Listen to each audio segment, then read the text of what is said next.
조합제TV 시청자 여러분 안녕하십니까. 9월 22일 저녁 10시 30분을 넘어섰습니다. 해외에서 저희 방송을 들으시는 동포 여러분께 특별히 감사를 드립니다. 해외에 계시면서도 조국을 잊지 못하시고 요새 나라가 되어가는 모습을 걱정하고 계시는데 이런 심려를 끼쳐서 죄송합니다. 저희 이야기가 약간의 위안과 용기의 근거가 되었으면 하는 생각이 있습니다. 며칠 전에 국방부 5.18 특별조사위원회, 특조위라고 줄이겠습니다. 지난 2월에 발표했던 1950년 5월 광주 사태 때 헬기 기총사격이 있었다. 헬기가 비무장한 시위대를 향해서 쐈다. 이것은 집단 학살이다. 양민 학살이다. 이런 끔찍한 보고서를 내고 국방부 장관이 거기에 이론을 달지 않고 그냥 사실인 것처럼 받아들이고 말았습니다. 그런데 제가 조종사들의 증언록을 입수해서 분석을 해보니까 이것은 헬기 사격이 없었다는 결론을 내어야 자연스러운 조사인데 추리를 거듭해가지고 헬기 사격이 있었다는 결론을 내림으로써 국군을 세계 만방에 양민 학살 집단처럼 공식화하는 결과를 만들었다 하는 것을 비판을 했습니다. 광주 사태 때 출동했던 헬기 조종사들이 아마 수십 명이 되는데 95년에도 그분들을 조사를 했고 당시에 국방부와 검찰 합동으로 이번에도 특조위가 또 그분들을 조사를 해서 생생한 증언록을 남겼습니다. 그 증언록을 읽어보면은 절대로 헬기 사격이 없었다는 결론이 저절로 나옵니다. 자연스럽습니다. 그런데도 헬기 사격했다는 증언을 단 한 사람으로부터 받지도 못한 상태에서 헬기 사격이 있었다고 결론을 내렸으니까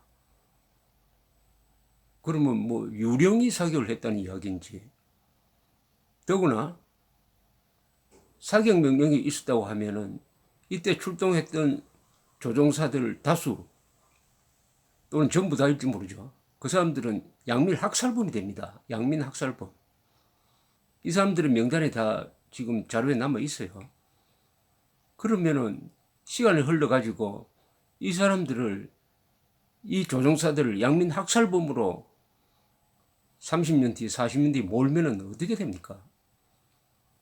사형을 선고하려면 완벽한 증거가 있어야 됩니다. 한 150%의 완벽한 증거가 있어야 돼요. 내가 살인했다는 것만으로는 안 됩니다. 내가 살인했다는 자백 플러스 그때 사용했던 흉기, 그리고 찔려 죽은 사람의 부검 결과, 이런 게 완벽하게 나와야 사형 선고를 할 수 있는데 쐈다는 사람도 없고 총을 맞았다는 사람도 없고 치료했다는 의사도 없어요. 그리고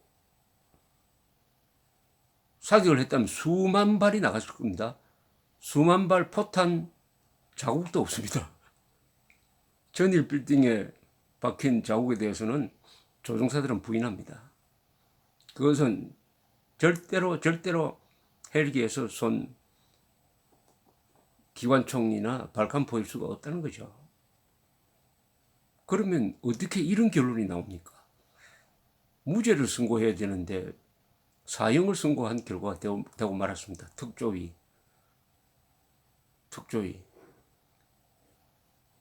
대통령이 재조사를 지시했으니까 대통령이 바라는 대로 끼워 맞췄다.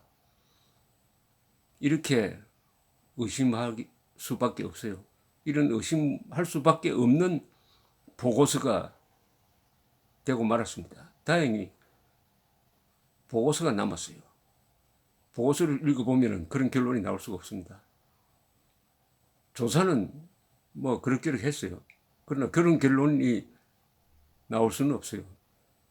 자료를 놓고 그 다음에 추리를 하고 가상을 하고 들은 공상도 해서 헬기 사격이 있었다는 결론을 냈습니다.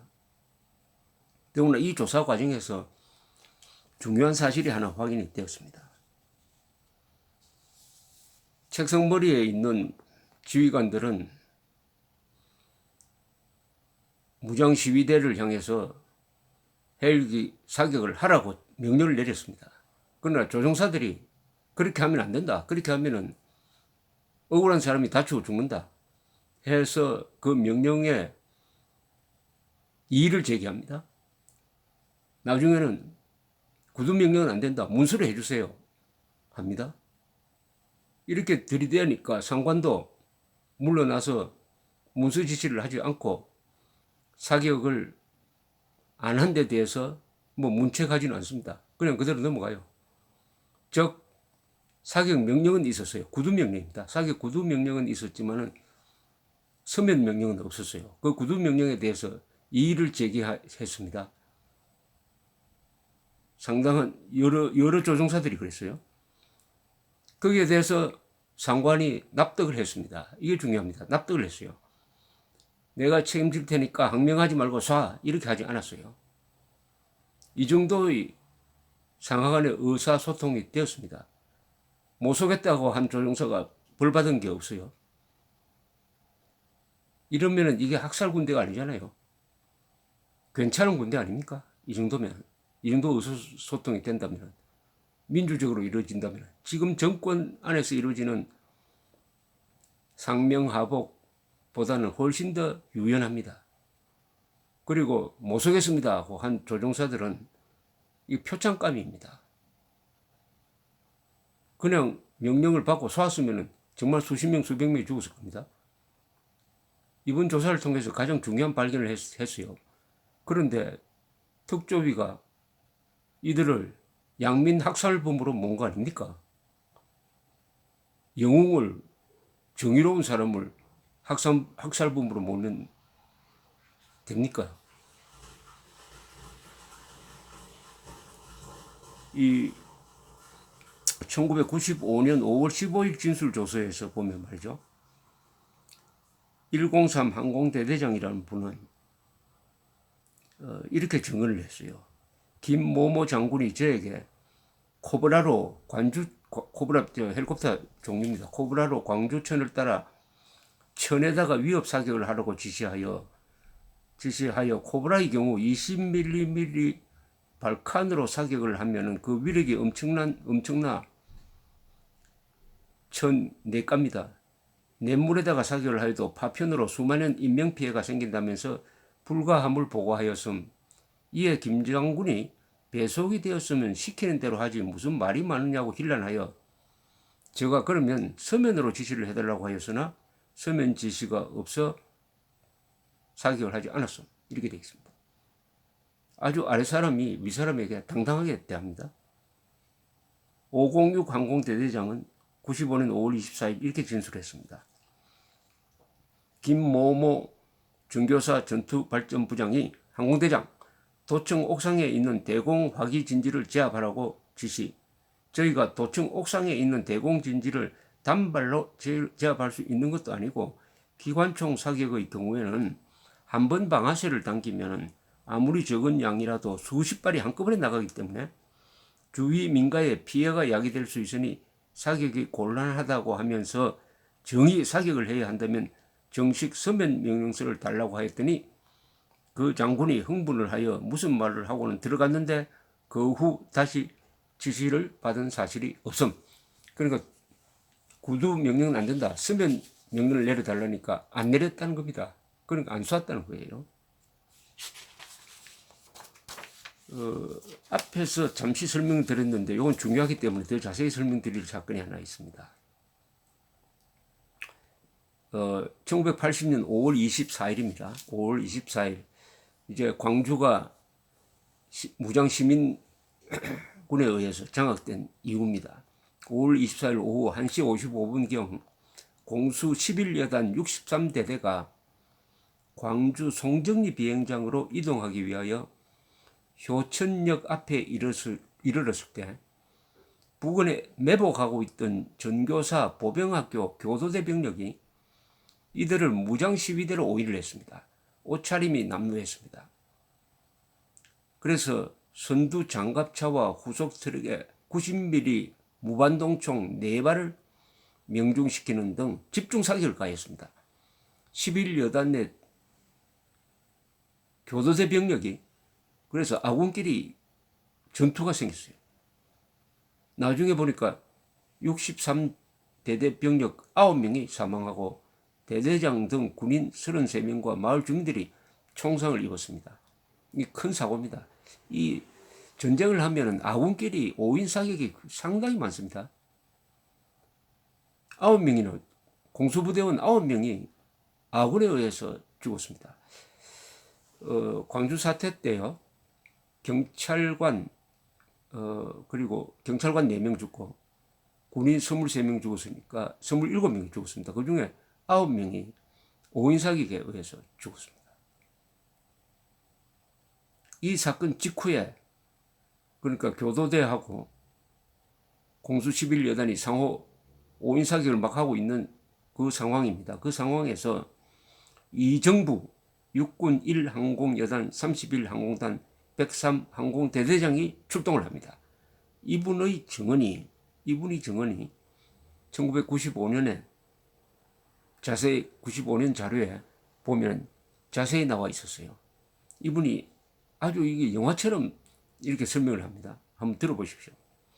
공수부대가 비행단으로 철수하는 것을 의무하라고 하여 코브라 2대를 인솔하고 공수부대 이동로를 의무하다가 2시간 정도 지나 연료 재보급을 위해 광주 비행장에서 내려가지고 급유를 하고 있는데 헬기 무전으로 11여단장이 자기 병력이 이동 중 산 쪽에 있는 폭도로부터 공격을 받아 난리가 났으니 폭도들에게 무차별 제압 사격을 해달라고 요청하여 제가 즉각 출동하여 현장으로 갔는데 막상 공중에서 7.5배 망원경을 사용하여 지상에 있는 병력들을 정확히 확인하니 산 위에 있는 병력이 아군 보병학교 교도대로 확인되어 그 망원경으로는 병력들의 상위 마크까지 확인이 가능하였음. 제가 아군이라고 보고하니 여단장이 말도 되지 않는다고 하면서 사격을 하라고 하여 제가 다시 확인한 후 재차 보고를 하였으며 제가 그 상황을 전교사에도 보고를 하니 처음에는 믿지 않다가 결국은 저의 말을 믿고 조치를 하여 그날 또 결국은 사격을 한 사실이 없습니다.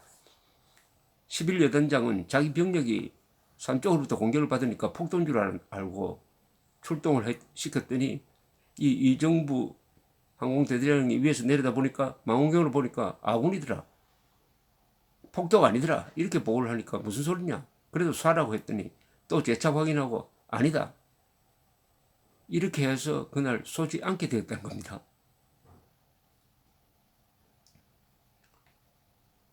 그러니까 이 이정부 대대장 공수여단장 당시 공수여단장이라면 아주 끝발이 좋았습니다.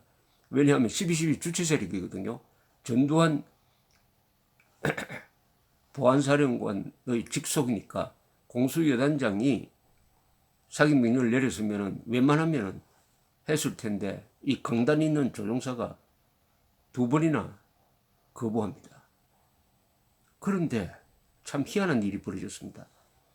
그런데 국방부 이번에 5.18 재조사위원회는 이 사안을 어떻게 해석을 하느냐 이렇게 해석을 합니다. 당시 교도대가 아니고 시민군이었다면 실제 사격하였을 가능성이 높다면서 사격이 있었다는 결론의 뒷받침으로 삼고 있습니다. 이 무슨 논리의 비약입니까? 왜 이런 가정을 합니까? 가정을 한다는 것은 물증이 없을 때 직접 증거를 찾지 못하면 이제 추리를 하게 되죠. 그게 가정, 공상, 논리비약으로 이어지는데, 당시 교도대가 아니었고 시민군이었다면 사격하였을 가능성이 높다. 어떻게 그렇죠? 이게 무슨 논리적 귀결이 됩니까? 교도대가 아니고 시민군이었다면, 문제는 그 시민군이 무장을 하고 공수 여단을 향해서 마구 쏘고 있었으면 헬리콥터에서 쐈을 가능성이 있습니다. 그렇지 않고 그 시민군이 평화적 시위를 하고 있었으면 쏘았을 리가 없죠. 또 앞에 여러 조종사가 이야기했듯이 그런 무모한 사격은 다 거부를 했습니다. 시민군이 헬리콥터를 공격한다든지 국군을 공격하면 헬리콥터에 탄 사람들이 쏘았겠죠. 그러나 지금 문제가 되고 있는 것은 평화적 시위대에 대한 헬기 기총 사격이 있었다는 거 아닙니까? 교도대 아군이다. 그러니까 못 쏘겠다고 했듯이 비무장한 시민이었으면, 시민들이 평화적 시위를 하고 있었으면 이정부 대대장은 당연히 이 망원경으로 내려다보고 지금 무기를 갖고 있지 않습니다. 평화적 시위를 하고 있습니다. 그러니까 쏴서는 안 됩니다. 라고 했을 겁니다. 그러니까 이 증언은 부당한 사격 명령을 거부할 수 있는 용기가 당시에 조종사들에게 있었고, 그 정당한 사격 명령 거부 행위에 대해서 그 당시의 상관들이 누르지 않고 그것을 다 수용을 했다. 이렇게 해석을 해야 하는 게 맞죠. 어쨌든 이정부 같은, 이 영화에나 나올 것 같은 이 용감한, 부당한, 위험한 사격 명령을 거부한 조종사들이 상당수 있었다는 것은 이번 조사의 하나의 성과입니다. 광주에서는 이런 사람들을 양민, 학살범, 헬기 사격했다고 몰지 말고 이런 사람들을 의인으로, 광주 사태의 의인으로 오히려 축켜 세워야 하는 게 아니냐 하는 생각이 들었습니다. 다음에 한 번 더 말씀드릴 기회가 있을 겁니다. 감사합니다.